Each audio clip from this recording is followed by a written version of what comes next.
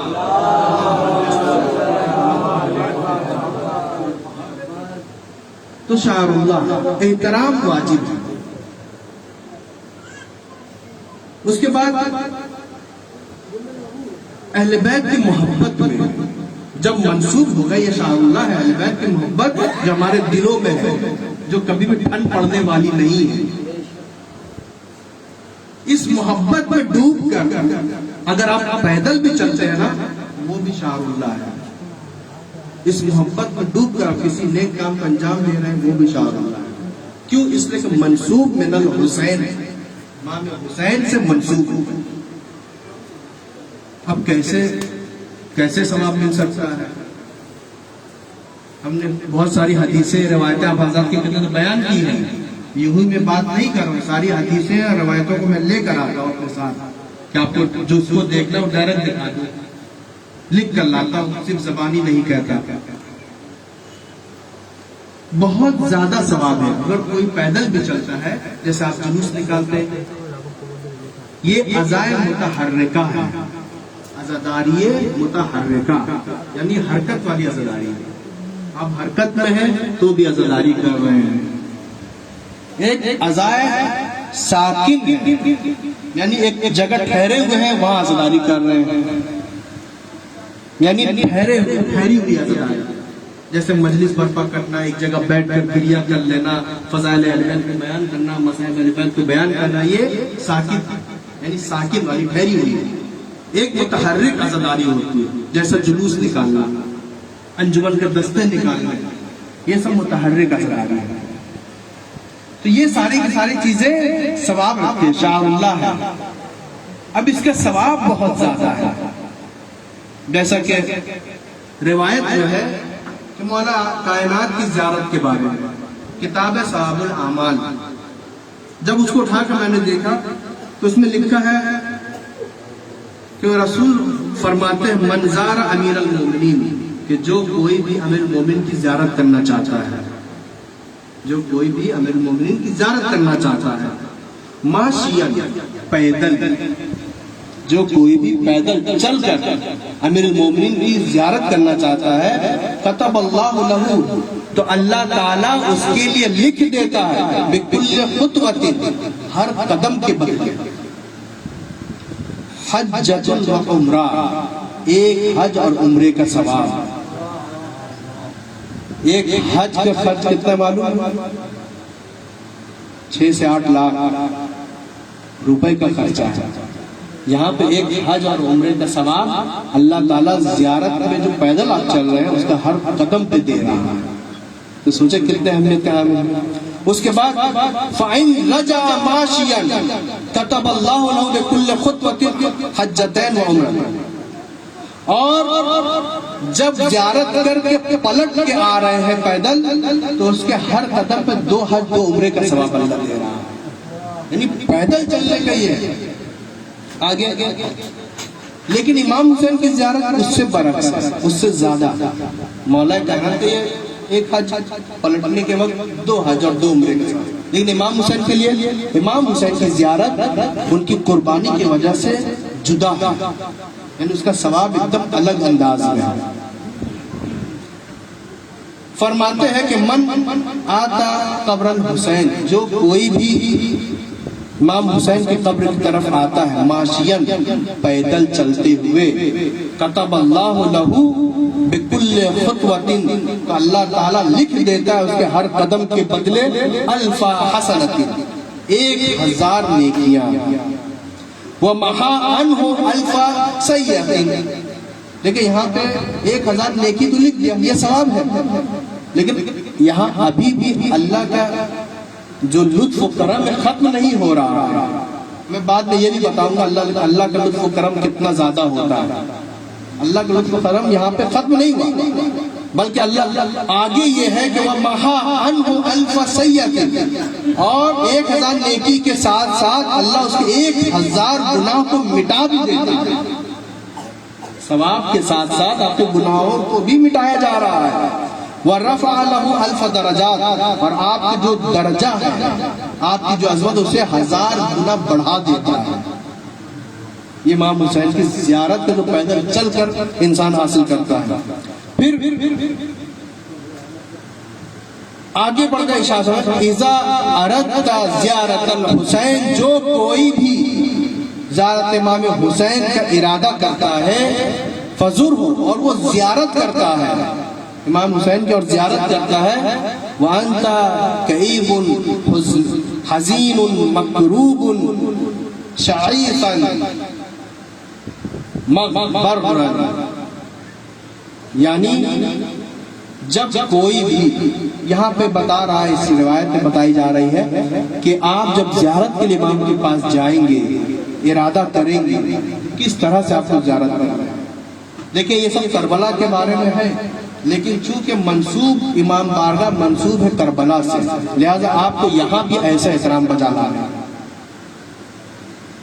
آج بھی جلوس ہے، علم کی زیارت کریں گے تو جس طرح سے اہل بیت تعلیم دے رہے ہیں آپ کو ویسے یہاں بھی انجام دینا ہے۔ ایسا نہیں کہ ہندوستان میں ہے، یہ ہندوستان کا علم ہے، مولا عباس کا، غازی عباس کا، یہ علم نہیں ہے، حقیقی علم غازی عباس کا علم نہیں ہے، لیکن منسوب میں غازی عباس ہے، لہذا آپ کو اسی طرح سے محسوس کرنا ہے کہ یہ جو علم ہم دیکھ رہے ہیں یہ مولا عباس کا ہی علم ہے۔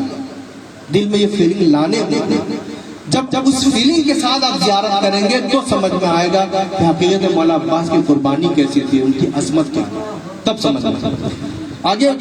جب بھی امام حسین کی زیارت کرنا چاہو تو حزن و غمگین، مغموم ہو کر، رنجیدہ ہو کر، پریشان ہو کر زیارت کرنے کے لیے جاؤ، ایسے نہیں کہ دانت نکالتے ہوئے ہنستے ہوئے بس زیارت کر لیا اور یہاں پہ زیارت کر لیا۔ یعنی علم کو کوئی اہمیت ہی نہیں. آپ بھائی علم کی بات کر رہے ہیں, ہاں بھائی زیارت کا بات کرتے کرتے زیارت کر لی. یہ کون سی زیارت ہوئی؟ آپ کسی کے پاس ملاقات کے لیے جائیں اور ان سے ملاقات کرتے وقت سلام کریں, اور سلام کرتے پھر جب ان سے بات کرنی ہے ان سے بات کر لیں, دوسرے سے متوجہ ہو. بھائی خیریت سے ہو؟ سامنے والا کیا کہے گا؟ وہ ناراض ہو جائے گا. بھائی تم مجھ سے ملنے آئے ہو, میں تو متوجہ ہی نہیں ہے. تو آپ علم کی زیارت ہے تو علم کیا کہے؟ میری زیارت کے لیے آیا, میں تو متوجہ بھی نہیں. میں غم کا پیکر ہوں, تم غمگین تک نہیں ہو. میں عباس کے ساتھ شہادت کے موقع بھی وہی کربلا میں تھا, تمہارے آنکھ میں آنسو تک نہیں ہے, دانت نکالے چلے آئے.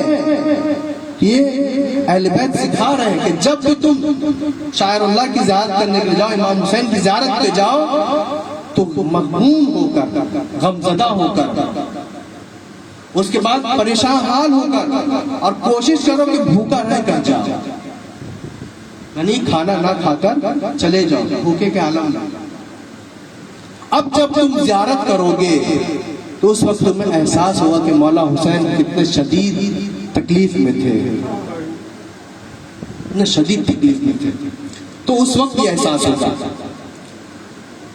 جو کوئی بھی امام حسین کی زیارت کرتا ہے ان کے قبے کے نیچے اس کی الگ فضیلت ہے. یہ ہم اور آپ کیا بیان کریں گے؟ امام کی زبانی سن لیجئے. ہمارے اور آپ کے چھٹے امام امام جعفر صادق اللہم صلی علی محمد جن کی پوری عمر پوری زندگی انہوں نے غم حسین میں گزار دی. عزائے محرم جب آتے ہی ان کے چہرے پر ہنسی ختم ہو جاتی, کبھی بھی مسکراتے نہیں تھے ہمیشہ. اور جب امام حسین کو اگر یاد کر لیا, امام حسین کا نام آ گیا کسی کے بھی زبان میں, کسی نے ذکر حسین چھوڑ دیا, مولا کے بارے میں ملتا ہے ایسا کبھی بھی نہیں ہوا کہ امام حسین کا نام سن لیں اور وہ گریہ نہ کیے ہوں. امام حسین کے مصائب کربلا کو پڑھنے کے بعد امریکہ کے سائنس نے جب تحقیق کی پورے مصائب کے کربلا کو پڑھنے کے بعد اس نے جملہ کہا, کوئی شخص حسین کا نام سنے اور گریہ نہ کرے اس کو ڈاکٹر کو دکھانا چاہیے کہ حسین کے نام اس نے سن لیا اور اس کے آنکھ میں آنسو تک نہیں آیا, یہ غمگین تک نہیں ہوا. ایسا کیسے ہو سکتا ہے؟ یعنی ایک یہودی محقق یہ کہہ رہا ہے. یعنی سوچیں کس طرح سے انہوں نے مصیبت برداشت کی. چونکہ انہوں نے اس طرح کی قربانی دی, اللہ نے ان کو فضیلت بھی ویسے دی. وہ فضیلت آپ کے لیے تاکہ آپ کی پریشانی حل ہو سکے, آپ کی مرادیں پوری ہو سکے. مولا بیمار ہے, تکلیف میں ہے, بولتے ہیں خود دعا کرتے پروردگار میری اس پریشانی کو ختم کر, میں حجت خدا ہوں, میں تیری حجت ہوں, میری پریشانی ختم کر. لیکن انہوں نے ایسا نہیں کیا. جب انہیں خبر ملی کہ فلاں شخص کربلا کی طرف جا رہا ہے امام حسین کی زیارت کے لیے, تو اسے بلا دیا, اسے بلا لا. جب خدمت میں آیا تو اسے ایک تھیلی دینار اسے بھر کر, اتنا اس میں تھا کہ وہ آرام سے زیارت کرتا, آرام سے رہتا, اس کے بعد واپس بھی گھر آتا, پھر بھی اس کے پاس سال بھر کے خرچ ہوتا. مولا نے اتنا پیسہ اسے اس کے حوالے کیا. میں پیسہ بولا جو وہاں دینار استعمال ہوا, دینار اس کو اتنا زیادہ دیا, اور اسے کہنے لگے کہ دیکھو تم جب جاؤ گے تو قبہ حسینی کے نیچے میری شفا یابی کے لیے دعا کرنا. وہ شخص عام انسان تھا, مسلمان تھا. وہ کہنے لگا مولا آپ تو خود حجت خدا ہے, امام حسین کی حجت خدا ہے, آپ کی حجت خدا, آپ تو وارث حسین ہیں, آپ امام حسین کے پاس ان کے قبہ کے نیچے دعا کرنے کے لیے کس لیے کہہ رہے ہیں؟ آپ ڈائریکٹ خدا کے سامنے ہاتھ بلند کیجئے, معاف کر, آپ کی شفا یابی ہو جائے گی. امام نے کہا یہ فضیلت امام حسین کو حاصل ہے, یہ اس کے قبے کو حاصل ہے کہ مجھ جیسا حجت خدا بھی وہاں پہ اپنی شفا یابی کے لیے دعا کرواتا ہے. تو جب بھی امام بارگاہ جائیں اس کے قبے کے نیچے آپ آئیں, یہ محسوس کیجئے کہ ابھی جو ہم آئے والد حرم امام حسین ہیں. ہو کر مولا عباس کے پرچم کو پکڑ کر جو آپ کی پریشانی اور آنکھ میں آنسو لا کر ان کی مصیبت کو یاد کرتے ہوئے دعا کہ پروردگار امام حسین پر یہ پریشانیاں لاحق ہوئی ہیں، پروردگار ان کے توسط سے میری پریشانی کو دور کر دے تو آپ کی پریشانیاں ختم ہو جائیں۔ یہ چھٹے امام تھے۔ ہمارے اور آپ کے 10ویں امام امام علی نقی علیہ السلام، اللہم صلی اللہ علیہ وسلم۔ جب وہ بیمار پڑے، چونکہ ان کے ایک صحابی تھے جناب خراسانی، ایرانی تھے وہ، اکثر امام ہادی کی جو روایت انہوں نے ہی نقل کی، ان سے کہا کہ تم دیکھو فلاں شخص کربلا جا رہا ہے، اسے بولا لا، اسے لایا اور امام نے بھی اسے پیسہ دیا، جیسا سیم واقعہ پیسہ دیا اور کہا کہ قبے کے نیچے میری شفا یابی کے لیے دعا کرنا۔ وہ شخص پیسے تو لے، انکار تو کر نہیں سکتا، لیکن ایمان کا کچا تھا، سمجھداری نہیں تھی۔ امام جب بول رہے ہیں تو بلا چون چرا کے اسے قبول کرنا چاہیے۔ اس نے قبول تو کر لیا لیکن بڑبڑاتا ہوا نکلا، کہنے لگا حجت خدا ہے اور حجت خدا کے پاس بھیج رہے ہیں کہ دعا کی جائے، کیا خود یہ اپنے لیے دعا نہیں کر سکتے؟ تو جناب خراسانی جو تھے، چونکہ وہ امام کے بہت خاص صحابی تھے، ان کو اچھا نہیں لگا کہ ایک عام انسان، ایک عام چاہنے والا وہ امام کو ایسا کہہ رہا ہے کہ حجت خدا ہے تو خود اپنے لیے دعا کر لیتے، کیوں ہمیں وہاں بھیج رہے ہیں؟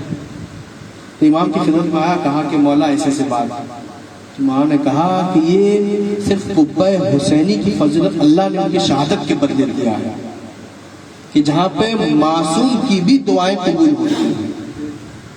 جب معصوم کی دعائیں قبول ہو رہے تو ہم اور آپ کیا ہیں؟ ہمیں تو بطور کے اولا وہاں پہ دعا کرنے کی ضرورت۔ تو یہ ساری چیزیں، اب یہ سب لطف و عنایت اللہ کیوں دے رہا ہے؟ اللہ امام حسین اس لیے کہ ان کی شہادت کی، ان کی قربانی، ان کی تکالیف، جب عالم ارواح میں سارے لوگ تھے، جتنے انبیاء تھے، سب سے کہا کہ ایک زمانہ آئے گا جب ظلم و جور حاکم ظالم و جابر ہوگا اور وہ اپنے آپ کو خلیفۃ اللہ کہلائے گا، میرے دین کا انکار بھی کرے گا، شراب بھی پیے گا، اور جو اسے روکے گا وہ قتل بھی ہوگا، بلکہ وہ صرف قتل نہیں بلکہ اس کے بال بچے بھی قتل ہوں گے، اس کے عورتوں کے سروں پر سے چادریں بھی چھینی جائیں گی، خیمے میں آگ بھی لگائے جائیں گے۔ یہ وعدہ لیا گیا، جتنے بھی نبی کے سامنے جب یہ پیش کیا گیا، جتنے بھی نبی تھے سب نے کہا پروردگار قربانی دینے کو تیار تو ہوں لیکن اس طرح کی قربانی میں نہیں دے سکتا۔ جتنے بھی نبی تھے، جب یہ نوبت چلتے چلتے آئی، انبیاء کا سلسلہ ختم ہوا، امامت کے سلسلے امام حسین کے تک یہ وعدہ جب پہنچایا گیا، امام حسین نے کہا کہ پروردگار میں اس وعدے کو پورا کروں گا، اور پورا بھی کیا۔ تو لہٰذا اللہ تعالیٰ نے یہ فضیلت دی ہے کہ اب جو کوئی بھی چیز امام حسین سے منسوب ہو جائے گی، اللہ تعالیٰ اس میں بندوں کے لیے شفا یابی رکھا گیا۔ آپ جلوس میں جائیں گے، وہاں کچھ لوگ ملیں گے جو شربت بانٹ رہے ہوں گے، شربت نہیں تو سادہ پانی ہی صحیح، ٹھنڈا پانی، کچھ لوگ ایک دم سادہ پانی بانٹ رہے ہوں گے، گلاس بھی اتنا اچھا نہیں ہوگا، پلاسٹک کا گلاس ہوگا۔ آپ جانتے ہیں اس پانی کی عظمت کیا ہے؟ جو کوئی بھی اس دنیا میں کسی پیاسے کو پانی پلاتا ہے، اللہ تعالیٰ آخرت میں اسے پیاسا رہنے نہیں دے گا۔ یہ صرف امام حسین سے منسوب بات نہیں کہہ رہا، آپ مسلمانوں کی ساری کتابیں کھول کر دیکھ لیجئے، پیاسے کو پانی پلانے کا ثواب دیکھیے اس میں۔ جو کوئی بھی ایک پیاسے کو پانی پلاتا ہے، اللہ تعالیٰ قیامت میں اسے پیاسا رہنے نہیں دے گا۔ جو کوئی بھی بھوکے کو کھانا کھلاتا ہے، اللہ تعالیٰ اسے بھوکا رہنے نہیں دے گا، اسے رزق ملے گا۔ تو یہ تو اگر کوئی امام حسین کے نام پہ پانی پلائے تو پھر کیا عظمت ہوگی۔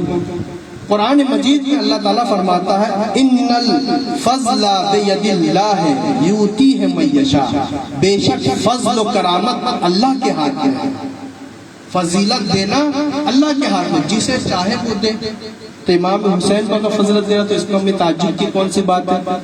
جب اللہ تعالیٰ ہر ایک کو فضیلت دے سکتا ہے، جسے چاہے، یوتی من یشاء، جس کسی کو بھی چاہے اللہ فضیلت دے، ہو سکتا ہے اس بچے کو دے دے، آپ بول نہیں سکتے کیوں دے دیا، اللہ جسے چاہے فضیلت دے دے۔ موسیٰ کے عصا کو جب فضیلت دے دی، یوسف کے کرتے کو جب فضیلت دے دی، موسیٰ کے ہاتھ ید بیضا کو جب فضیلت دے دی تو کسی کو انکار نہیں ہوا۔ جب امام حسین سے منسوب چیزوں کو فضیلت مل جائے تو لوگوں کو انکار، تو لوگوں کو یہ آیت دکھانے کی ضرورت ہے۔ سورہ آل عمران آیت 73 یاد رکھ لیجئے، جب کوئی کہے کہ اللہ جب کسی کو بھی چاہتا ہے وہ فضیلت دے سکتا ہے۔ ان الفضل بید اللہ، فضل و کرامت اللہ کے ہاتھ میں ہے، یوتی ہے من یشاء، جسے چاہتا ہے اللہ دیتا ہے۔ دوسرے سورہ نور میں آیت نمبر 38 میں اللہ ارشاد فرما رہا ہے وَيَزِيدَهُمْ مِنْ فَضْلِهِ وَاللَّهُ يَرْزُقُ مَن يَشَاءُ بِغَيْرِ حساب۔ اللہ چاہے، اللہ جسے بھی چاہے، جتنا بھی زیادہ بے حساب و کتاب فضیلت دینا چاہتا ہے، رزق دینا چاہتا ہے، یہ اللہ کے ہاتھ میں ہے۔ ہم اور آپ کون ہیں کہ اللہ کیسے فضیلت دے سکتا ہے؟ جب اللہ تعالیٰ فضیلت دینے کا وعدہ خود کر رہا ہے تو ہم اور ہم بندے جو خاکی پیکر میں بنے ہوئے، جو نسیان سے پیدا ہوئے، جو ایک نجیس پانی سے پیدا ہوئے، وہ کیسے معصوم پر اشکال کر سکتے ہیں؟ وہ کیسے اللہ کی آیت پر انکار کر سکتے ہیں؟ اشکال نہیں کر سکتے۔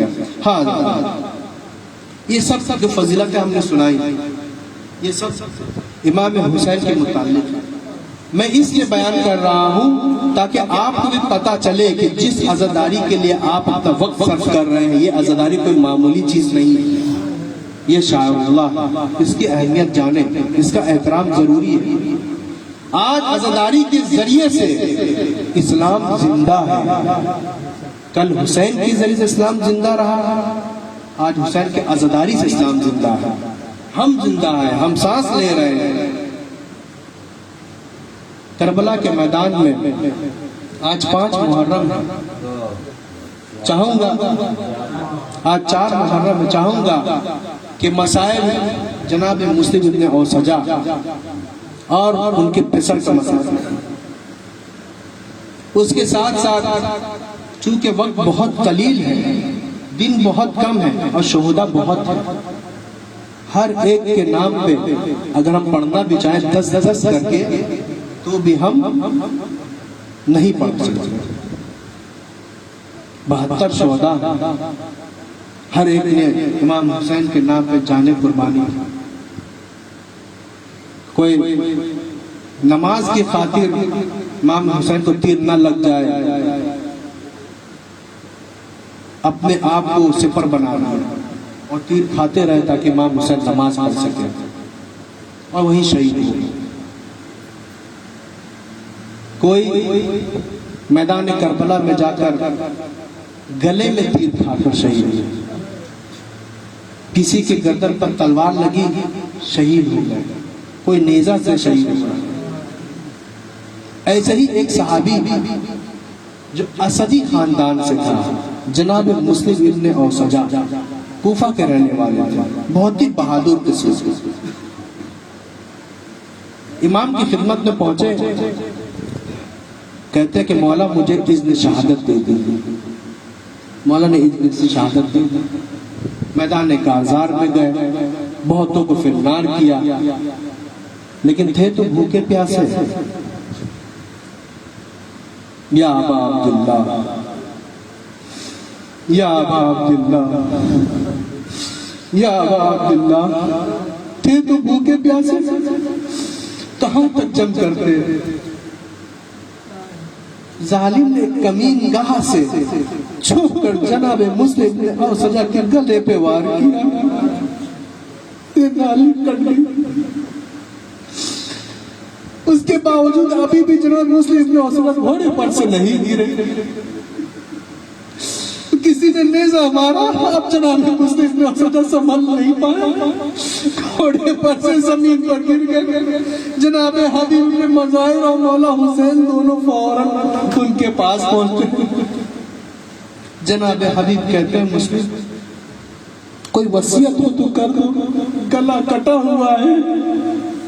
کیسے وصیت ہے؟ آپ جانتے ہیں گلا کٹ جائے تو بولنے میں کتنی دشواری ہوتی ہے, لیکن جناب مسلم سجا نے کوئی وصیت کیا کی؟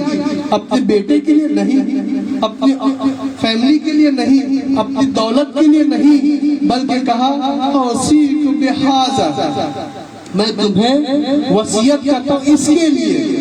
بس اتنا کہہ سکے, اس کے بعد وہ زندہ نہیں رہے. اس کا مطلب کیا؟ اسی کو بہذا کہ اے حبیب ابن مظاہر, میں جا رہا ہوں, حسین کو تنہا نہیں چھوڑنا, حسین کو تنہا نہیں چھوڑنا. ادھر ہم جناب مسلم نے وہ سجا کہ جس میں سے روح پرواز کر گئی. ایک بچہ ہے جو 11 سال کا بچہ ہے, تنتناتے ہوئے تیور کے ساتھ جلد بازی میں میدان کارزار میں اتر جاتا ہے. اس طرح سے چل رہا تھا, ابھی اتنا زیادہ چھوٹا تھا وہ بچہ 11 سال کا, جو کمر میں تلوار بندھی ہوئی تھی, وہ تلوار زمین پر خط دے رہی تھی اور جا کر جنگ کرتا ہے کہ تو نے میرے بابا کو قتل کیا, میرے حسین کو تنہا کرنا چاہتے ہو, میرے حسین کو قتل کرنا چاہتے ہو, جنگ کرنے. امام حسین نے کہا یہ بچہ کس کا ہے؟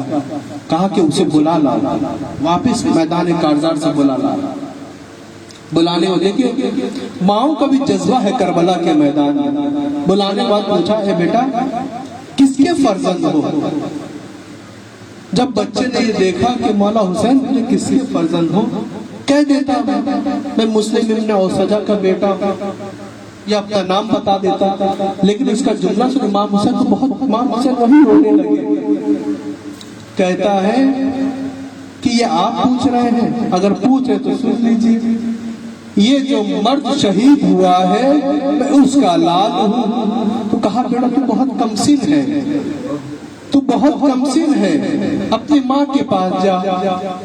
تو کہتا ہے کہ میں ماں کے پاس کیسے جاؤں, یہ امامہ جو شہادت کے لیے میری ماں نے ہی باندھا ہے, یہ تلوار جو میری کمر میں بندھی ہے کیا میں باندھ سکتا تھا؟ میری ماں نے مجھے باندھ کر بھیجا ہے. تو امام نے کہا اے خانم اسے اپنے پاس بلا لے. تو وہ کہنے لگی مسلم ابن اوسجا جنہوں نے آپ پر اپنی جان دے دی یہ میرے طرف سے فدیہ ہے. یہ کربلا کے خواتین اور بھی خواتین کو دیکھیں, جناب وہب کلبی, ان کے بارے میں ملتا ہے کہ وہ ابھی 19 دن ہی ہوئے تھے, ان کی شادی ہوئی تھی اور وہ اپنی دلہن کو لے کر کوفہ کی طرف جا رہے تھے. چھوٹا سا کاروان تھا, فیملی میں وہ صرف 3 نفر تھے اپنے خانوادے, یعنی ماں کے ساتھ میں ام وہب اور جناب وہب کلبی تھے اور ان کی خان وائف تھی, ان کی اہلیہ تھی. بس یہ 3 لوگ, باقی جو کاروان کے لوگ تھے. یہ لوگ جب چل رہے تھے تو کیا دیکھا کہ ایک آگے ایک کاروان ہے, ایک چھوٹا سا کاروان ہے اور اس کے ساتھ 1000 کی فوج ہے. دور سے دیکھا, انہوں نے غور نہیں کیا, ہو سکتا ہے جب یہ آگے بڑھی تو وہ کاروان بھی آگے بڑھ کے رک گئے. پھر بولی یہ کون سا کاروان ہے جس میں کچھ لوگ سادے سے دکھ رہے ہیں, نارمل وہ سپاہی نہیں لگ رہے, اور اس کے ساتھ 1000 کا لشکر تقریباً. تو ان کو دل میں تشویش ہوئی. کہا بیٹا چلو ماجرا کیا جا کے پتہ لگا. یہ ام وہب, جناب وہب اور ان کی اہلیہ, یہ تینوں گئے. ابھی یہ لوگ عیسائی مذہب سے تعلق رکھتے ہیں.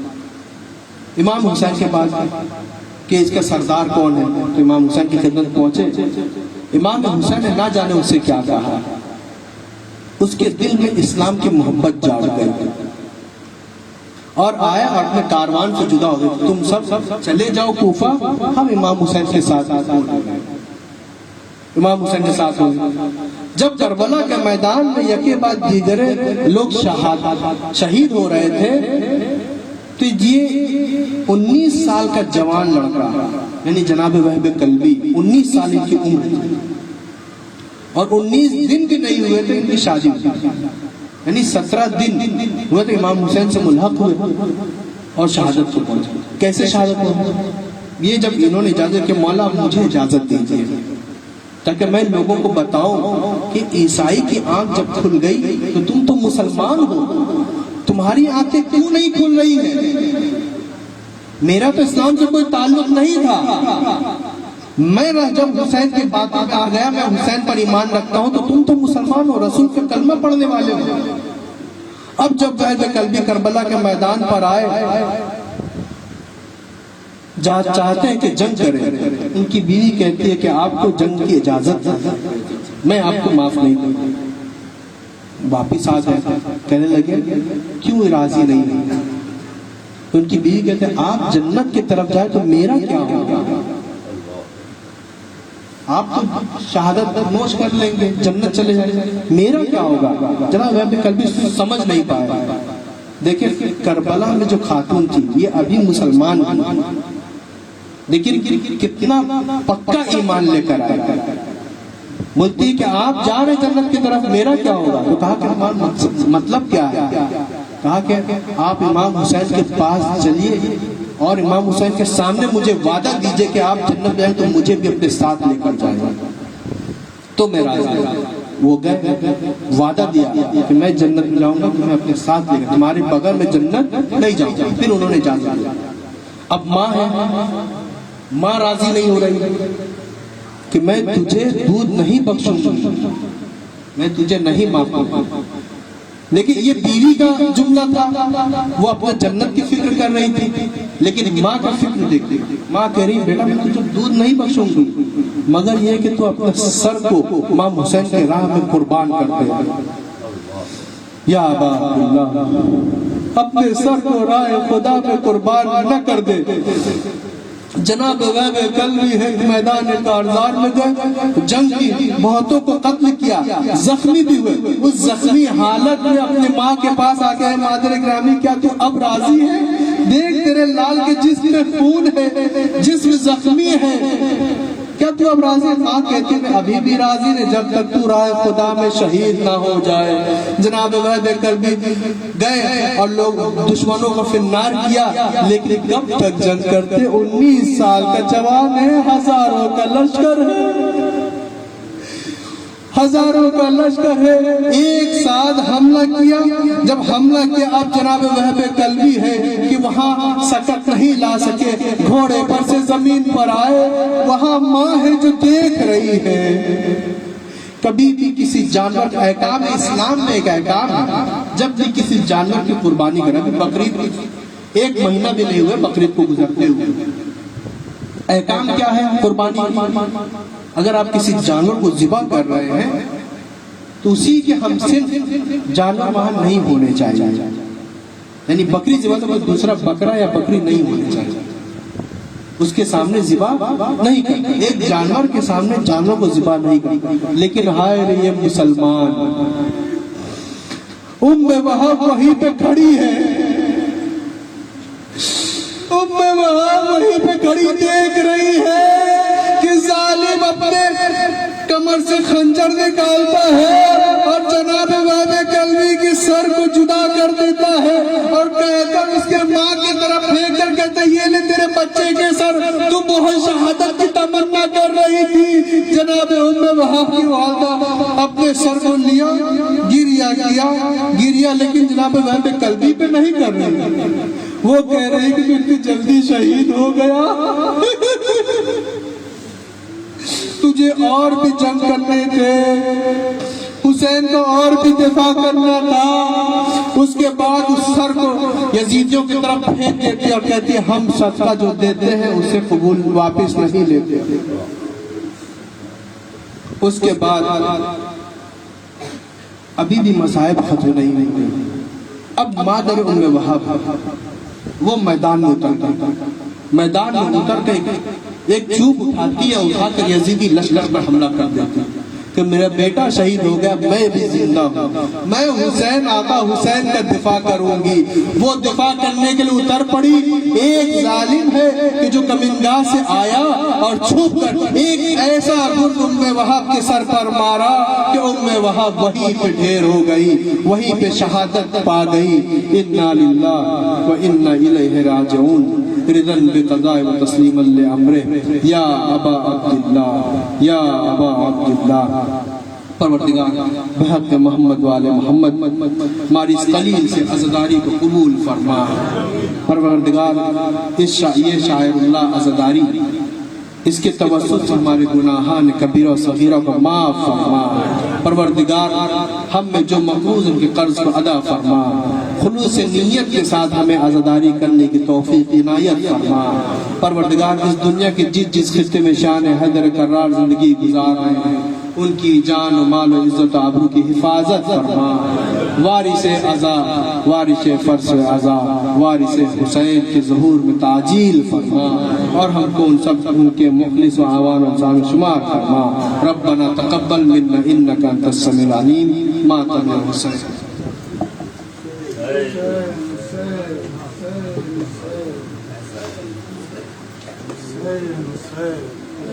یا حسین زندہ باد، یا حسین زندہ باد، یا حسین زندہ باد، یا حسین زندہ باد،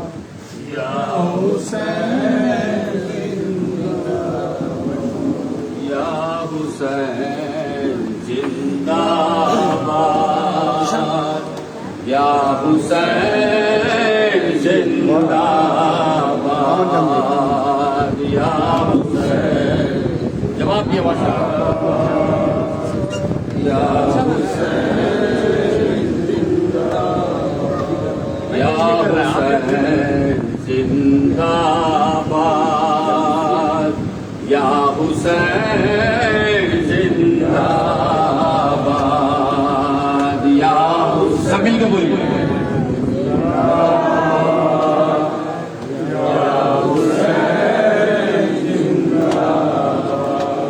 کہہ رہی ہے کرب و بلا، یا حسین زندہ باد، یا حسین زندہ باد، یا حسین زندہ باد۔ اے دل علی و فاطمہ، یا حسین زندہ باد، یا حسین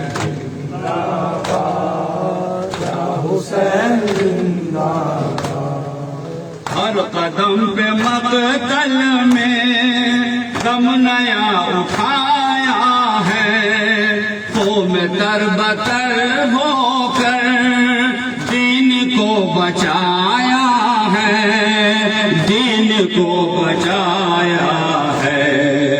اے نصیر دین خدا، یا حسین زندہ باد، یا حسین زندہ باد، یا حسین زندہ باد۔ تیری جیت سمجھے گی اس کو کیا وفا دنیا، جب اذان گونجے گا لا الہ الا اللہ، لا الہ الا اللہ، بولے گا ہر کے سجدہ، یا حسین زندہ باد، یا حسین زندہ باد، یا حسین زندہ باد۔ ہم نبی کی امت ہیں، جسے پیار کرتے ہیں، اس لیے بہادر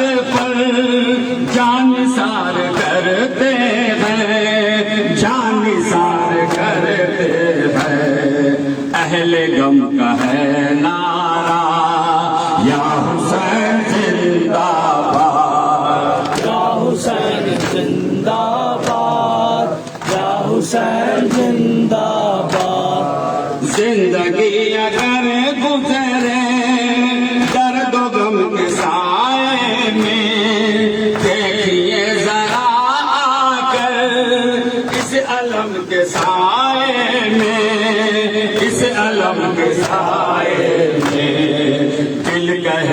خود مولا یا حسین زندہ باد یا حسین زندہ باد یا حسین زندہ باد شرم کیسی دوری کیا دل کے چین کا ہو جا خود کی طرح زیارت کر حسین کا ہو جا کر حسین کا ہو جا کچھ نہ دیکھے دنیا یا حسین زندہ باد یا حسین زندہ باد یا حسین زندہ باد کس نے اپنے بیٹے کی لاش خود اٹھائی ہے کس نے اپنے اصغر کی قبر خود بنائی ہے قبر خود بنائی ہے رو کے کہتا ہے سہرا یا حسین زندہ باد یا حسین زندہ باد یا حسین زندہ باد زیر دیگ جب آیا لا الہ مقتل میں بن گئے شہ والا کی پناہ مقتل میں کی پناہ مقتل میں سرخ رو ہوا کعبہ یا حسین زندہ باد یا حسین زندہ باد یا حسین زندہ باد یہ جلوس ماتم کا اور یہ تعزیہ داری کیوں نہ ہم کہیں ان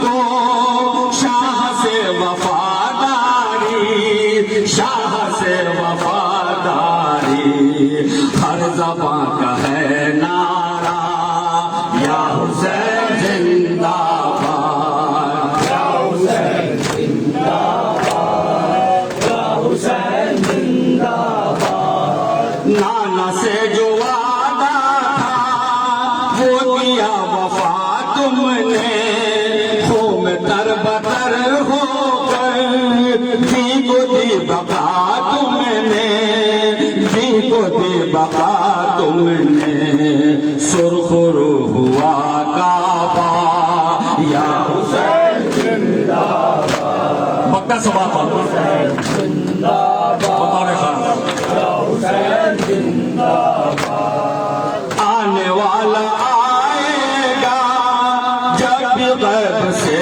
اصغر تم نے بھی یہ دیکھنا تم نے دیکھنا تب اس گھڑی کا یہ منظر یا علی کہیں ہوگا یا حسین زندہ باد یا حسین زندہ باد یا حسین زندہ باد آنے والا آئے گا جب غیب سے اصغر تم بھی دیکھنا تب اس گھڑی کا یہ منظر اس گھڑی کا یہ منظر یا علی کہیں ہوگا یا حسین زندہ باد یا حسین زندہ باد یا حسین زندہ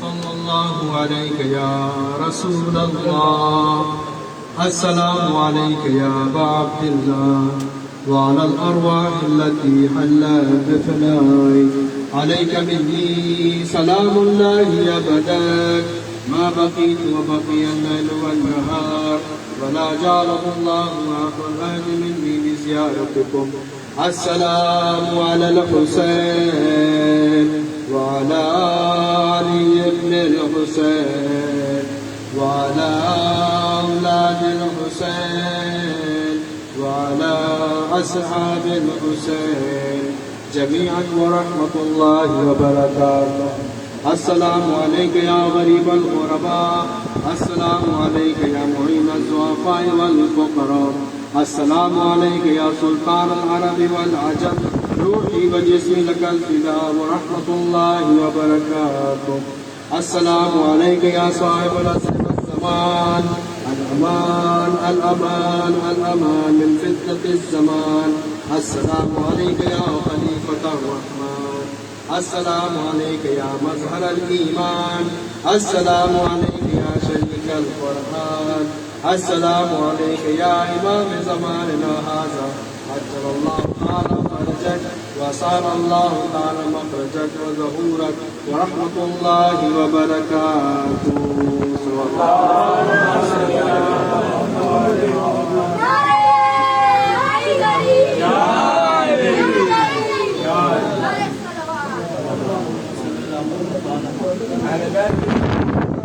بے شمار لعنت بے شمار.